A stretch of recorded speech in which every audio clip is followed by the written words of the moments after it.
Sebetulnya udah lama banget, sudah bertahun-tahun saya pengen banget bikin video ini. Pembahasan yang benar-benar super penting. Kalian harus tonton, kalian harus simak dengan seksama, dan kalian harus share video ini. Makanya kata Binerman, proposal saya adalah kita harus menaruh satu penyakit, satu entitas yang menjaga agar wilayah ini tidak stabil. Satu entitas di tengah-tengah ini yang memisah antara Arab di sebelah timur dengan Arab di sebelah barat. Satu entitas yang harus mewakili kepentingan kita, barat, kolonial. Dan mereka sepakat bahwa Bismillahirrahmanirrahim. Assalamualaikum warahmatullahi wabarakatuh. Alhamdulillah, hari ini hari Selasa 31 Oktober. Kami tim INH di Gaza masih melanjutkan eksekusi program tahap kedua, program darurat kemanusiaan di Gaza Palestina. Program hari ini berbentuk kupon belanja untuk 1.000 warga pengungsi yang membutuhkan. Jadi warga ini yang sekarang sedang berada di toko perbelanjaan ini, mereka adalah warga utara yang mengungsi ke wilayah selatan tempat saya berada sekarang. Alhamdulillah. Kenapa kita memilih kupon belanja? Karena hari ini program yang paling efisien dan paling efektif untuk dieksekusi adalah program kupon belanja, agar para warga ini yang memiliki kebutuhan berbeda-beda satu sama lain tidak bisa kita seragamkan keperluan mereka. Jadi mereka bisa memilih untuk berbelanja sesuai apa yang mereka butuhkan melalui kupon belanja yang kita sediakan. Dari Gaza, saya Muhammad Hussein ingin mengucapkan terima kasih sebesar-besarnya kepada seluruh teman-teman, para influencer yang sudah ikut membantu kami dalam menghimpun donasi terbaik untuk Palestina. Kalau khairah atas semua kerja keras antum semua, semoga apa yang antum berikan kepada warga Palestina, antum sebagai jembatan yang menjembatani orang-orang baik Indonesia untuk Gaza, Palestina, kami doakan semoga ini menjadi pahala jihad antum semua, semoga menjadi amal jariah antum semua yang akan menambah berat timbangan amal kebaikan kalian semua, sehingga kelak kita semua dikumpulkan di surga Firdaus bersama para syuhada, para solihin, para siddiqin, hasuna ulaika rafiqa. Saya Muhammad Hussein, Gaza Palestina. Assalamualaikum warahmatullahi wabarakatuh. Ini salah satu penerima manfaat hari ini. Kaifa haluk ya Ustaz? Alhamdulillah. Mungkin أتعرف نافس فروانا. قديش عمرك؟ 33 سنة. لك أولاد؟ صحيح، عندي 3 أطفال توائم. ما شاء الله، ألف مبارك. ما شاء الله، الله يخليك إياهم إن شاء الله. يا رب، الله يسعدك. إيش اسمهم؟ روز وروندا وأيسل. ما شاء الله. الحمد لله. قديش عمرهم؟ سنة و3 شهور. ما شاء الله. أنت وين ساكن أنت؟ في منطقة الشجاعية، منقصف. قصف؟ صحيح. متى؟ في ثالث يوم من الحرب. طيب أنت وين ساكن طيب؟ أنا ساكن في بيت على البحر. أنت كم يوم صار لك نازح من؟ أنا 20 يوم هذا. 20 يوم. طيب وصلك مساعدات حاجة؟ هاي أول مساعدة. Anjir. صحيح. Ya teman-teman, ini katanya adalah bantuan pertama yang dia terima dalam 20 hari terakhir. طب ما رأيك في هذه المشروع القصيمة الشرعية؟ الحمد لله، شيء كويس ودعم كويس من الشعوب، والحمد لله، وربنا يفرجها على الجميع إن شاء الله. يا رب. ومشكورين جدا لدولة الأندونيسية. حياكم الله يا الله. شكرا يا أستاذ. Ya teman-teman, jadi keuntungannya kalau kita eksekusi program kupon belanja ini, ya barang-barang diberikan itu sesuai kebutuhan. Ini contohnya ada pampers, ini kan. Nah ini borong pampers dia itu, borong pampers. Kalau kita buat sembako ya kita nggak bisa naruh pampers di sembako kan, karena nggak semua orang itu punya bayi gitu kan. Jadi memang benar-benar insya Allah hari ini eksekusi yang paling memungkinkan atau paling efisien dan efektif adalah kupon belanja, agar para penerima ini bisa memilih sesuai apa yang mereka butuhkan. Alhamdulillahirabbil alamin. Alhamdulillah. Bismillahirrahmanirrahim. Assalamualaikum warahmatullahi wabarakatuh. Alhamdulillah wassalatu wassalamu ala Rasulillah. Rabbi shrah li sadri wa yassir li amri wahlul 'uqdatam min lisani yafqahu qawli. Rabbana zidna ilma. Teman-teman, sebetulnya udah lama banget, sudah bertahun-tahun saya pengen banget bikin video ini. Pembahasan yang benar-benar super penting. Kalian harus tonton, kalian harus simak dengan seksama, dan kalian harus share video ini. Karena ini akan membuka mata kita semua sejarah sesungguhnya kenapa Palestina dijajah, dan kenapa penjajahan harus di Palestina, dan kenapa umat Islam bisa lemah, dan kenapa. Baik teman-teman, sebelum saya mulai membahas topik kita hari ini, saya ingin update dulu seperti biasa. Ini sudah hari ke-25, ya Allah. Semakin brutal, semakin barbar. Teman-teman, sudah nggak pantas ini disebut perang. Ya, memang sejak hari pertama sebetulnya tidak pernah ada perang antara Gaza dengan Israel. Kenapa? Karena Israel ini sudah keluar dari track, dari prinsip-prinsip kode etik sebuah peperangan. Nggak gentle, nggak fair. Perang itu antara kekuatan bersenjata melawan kekuatan bersenjata. Para pejuang Gaza ketika menyerbu masuk ke wilayah jajahan Israel, itu yang mereka bunuh itu adalah para militer. Sementara sipil itu mereka lepaskan, atau mereka tawan, sipil mereka tawan. Itulah peraturan perang. Tapi yang terjadi di Gaza ini, jajah tempur ini nggak pernah mentarget para pejuang, tapi apa? Sipil, wanita, anak-anak. Yang terbaru ini beberapa menit yang lalu, sebelum saya tag video ini, pembantaian yang sangat besar di wilayah Jabalia, pemukiman padat penduduk, pengungsian Jabalia di wilayah jalur Gaza bagian utara. Ya Allah, itu benar-benar 6 ya, yang saya dengar tuh ada 6 roket berkekuatan hulu ledak yang sangat besar. Satu roket itu 1 ton beratnya, itu dipujamkan ke pemukiman padat penduduk. Menurut Kementerian Kesehatan tadi katanya sih mungkin sampai 400 perkiraan jumlah korban jiwa hari ini. Di wilayah Jabalia doang ya, belum di Nusairat. Tadi juga ada pembantaian di jalur Gaza bagian tengah, dan di sekitar saya pun masih banyak ledakan terjadi. Hari ini benar-benar hari yang sangat berdarah. Mungkin nggak lagi akan keluar berita korban jiwa mencapai lebih dari angka 9.000 dan korban luka sudah 22.000, ya Allah. Baik teman-teman, jadi sekali lagi memang sudah keluar dari jalur pertempuran kode etik peperangan, karena yang dibunuh sipil, tim medis, jurnalis, dan ini benar-benar genosida. Nggak logis. Mereka beralasan melindungi diri atau ya self defense, tapi yang mereka bantai ini sipil. Nggak nyambung banget teman-teman, ya Allah. Oke teman-teman, saya akan masuk ke pembahasan selanjutnya. Jadi gini teman-teman, ketika Barat ini ingin menjajah Palestina, mereka ini tidak sekedar ya ujuk-ujuk misalnya oke, kita tentukan Palestina sebagai tempat yang kita jajah. Enggak. Dan itu enggak semudah itu mereka merebut Palestina. Semua saling berkaitan. Keruntuhan Turki Utsmani, kemudian Perang Dunia Pertama, Perang Dunia Kedua. Jangan kita kira ini sebuah kebetulan. Semua itu disetting. Jadi mohon maaf ya, kalau kita merasa bahwa Perang Dunia Pertama ini yang kita pelajari ya, itu katanya alasannya kan karena ada konflik antara Hungaria, Austria, kemudian ada antara Jerman dan Inggris, itu kan pecahlah Perang Dunia Pertama dari tahun 1914 sampai 1918. Itu yang kita pelajari di buku-buku sekolah. Kemudian Perang Dunia Kedua tahun 1939 sampai tahun 1945, itu juga sama lah, kurang lebih drama-drama yang mereka buat. Kalau kita mau membaca siapa ya penyebab Perang Dunia Pertama ini dan Kedua, satu kubu. Mereka yang memegang Jerman juga memegang Inggris. Mereka yang memegang Amerika, Perang Dunia Kedua, mereka yang memegang Amerika juga mereka yang memegang Jerman, sama aja, nggak ada bedanya. Mereka ada orang-orang yang bermain di belakang layar. Apa tujuannya? Tujuannya kita bisa kembali ke sebuah catatan yang jarang dipelajari dan kalian tidak akan temukan banyak sumber referensinya untuk masalah ini. Sebuah konferensi rahasia tahun 1907. Sekali lagi ingat dan catat kata-kata ini.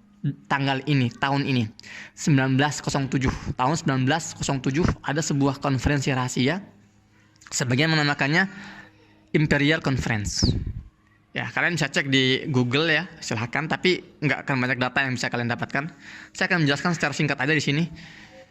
Jadi saat itu seorang Perdana Menteri Inggris namanya itu William Campbell Bannerman, dia mengundang 7 negara kolonial. Oke? 7 negara kolonial. Kalau kita bicara negara kolonial, yang nggak jauh-jauh lah, Inggris, Perancis, kemudian Itali, Portugis, gitu kan. Kemudian apa lagi? Belanda, gitu kan. Pokoknya negara-negara yang memang kerjanya tuh menjajah negara lain, itu namanya negara-negara kolonial. 7 negara ini diundang, tapi Jerman nggak ya? Jerman di luar perbincangan ini. William Campbell Bannerman ini curhat kepada para pejabat tinggi 7 negara kolonial ini. Dia bilang gini, kita hari ini sedang menguasai dunia. Kita lagi di puncak nih. Masing-masing sedang memegang kendali negara-negara lain. Tapi kita sadar bahwa banyak sekali perselisihan antara kita. yang akan menyebabkan kemunduran setelah puncak ini. Artinya akan turun ke bawah. Dan kalian tahu ancaman terbesar dari sebuah kolonial adalah umat Islam. Dan di situ ditegaskan oleh Campbell Bannerman. Akhirnya dia nanya gini dulu nih, Campbell Bannerman ini. Kalian mau tetap di puncak atau kalian mau jatuh sesuai prediksi yang sudah kita buat kita analisa gitu kan. Semua sepakat, kita mau tetap di puncak, kita mau solusi. Oke, Bannerman lalu membagikan peta dunia Arab. Oke, sekarang kita akan pindah ke dalam karena sudah mulai gelap juga nih. Saya akan kasih lihat kalian petanya biar kita juga semua bisa meresapi cerita ini atau kisah nyata ini, oke?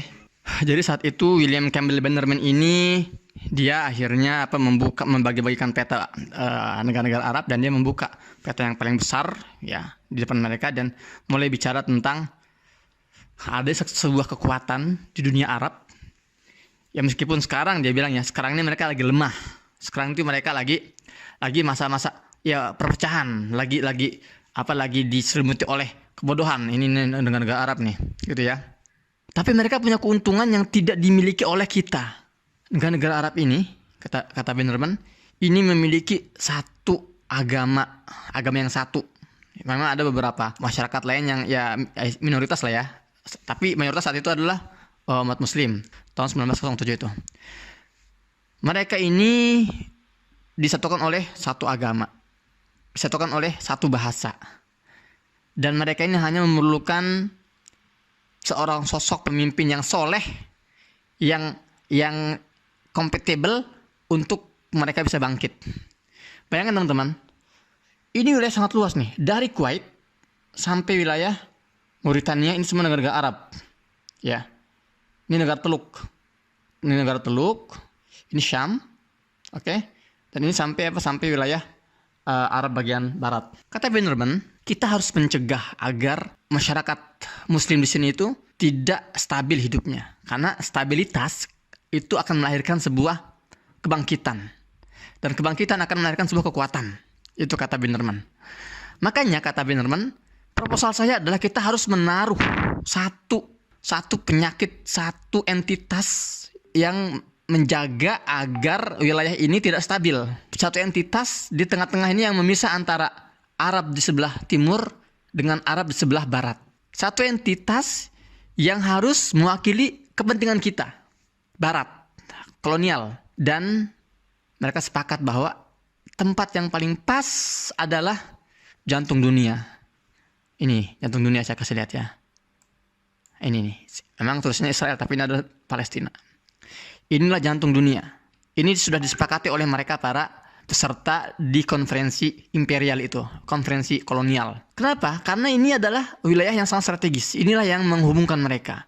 Palestina adalah negara jantung dunia karena dia itu berada di mengikat 3 benua besar. Sebelah sini adalah benua Asia, ini semua Asia. Sebelah sini ya, barat daya ini namanya, ini benua Afrika. Lihatin Afrika nih. Dari Mesir, Libya, kemudian Sudan, ini semua sudah Afrika. Sebelah sininya semuanya Asia. Dan sebelah sini, sebelah laut, ya ini laut Mediterania. Dan kalau ke sini ini sudah Eropa nih, Eropa semua. Jadi itulah kenapa Palestina ini dinamakan jantung dunia. Namanya sebuah jantung, teman-teman, fungsinya adalah untuk menjaga stabilitas tubuh. Kalau jantung itu sehat, dunia sehat.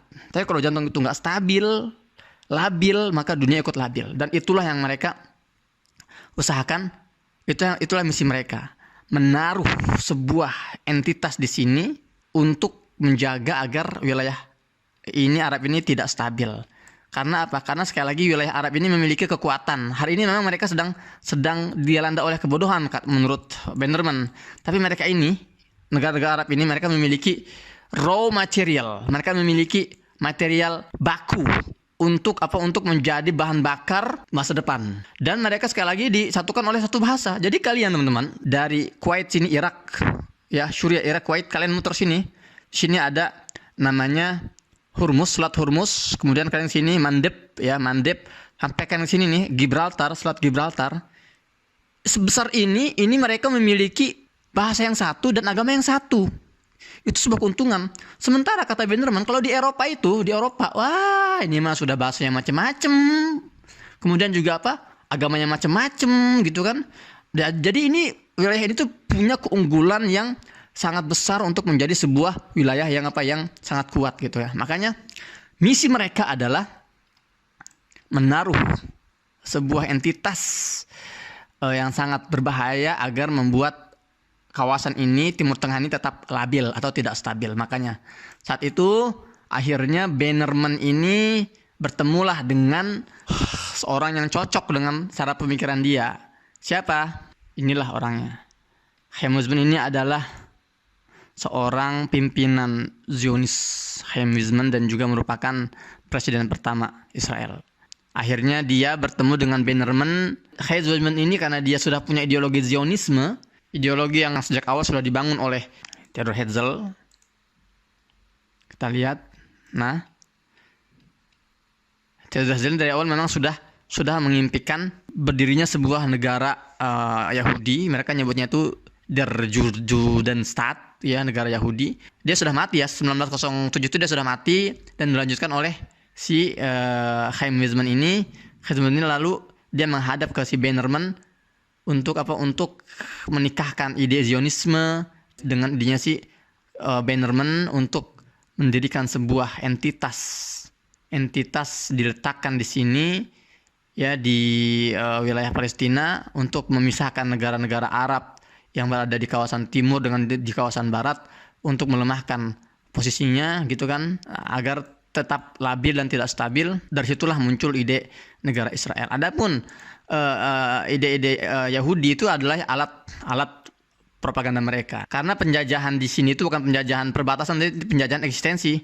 Siapa ya kira-kira orang-orang yang mengumpul di sini? Kan gak sembarang orang asal mentarik dibawa ke Palestina. Akhirnya mereka menggunakan topeng Yahudi, ya, Yahudi untuk Untuk menarik seluruh orang Yahudi tinggal di Palestina, dan mereka ya menggunakan ayat-ayat yang sudah diubah-ubah gitu kan, ayat-ayat Talmud yang sudah diubah untuk menarik orang-orang Yahudi masuk ke wilayah Palestina, mengusir warga Palestina dan mendirikan pemukiman-pemukiman ilegal Yahudi. Buntut dari konferensi rahasia ini, imperial konferensi ini, dimunculkanlah namanya Perang Dunia Pertama, Perang Dunia Kedua. Ya, untuk intinya tujuan akhir dari Perang Dunia Pertama dan Perang Dunia Kedua adalah menjadikan Inggris sebagai negara adidaya, kemudian memetak-metak negara-negara Arab menjadi negara-negara kecil ya. Jadi ya Libya dikasih kemerdekaan sendiri, Syria dikasih kemerdekaan sendiri, semua dipisah,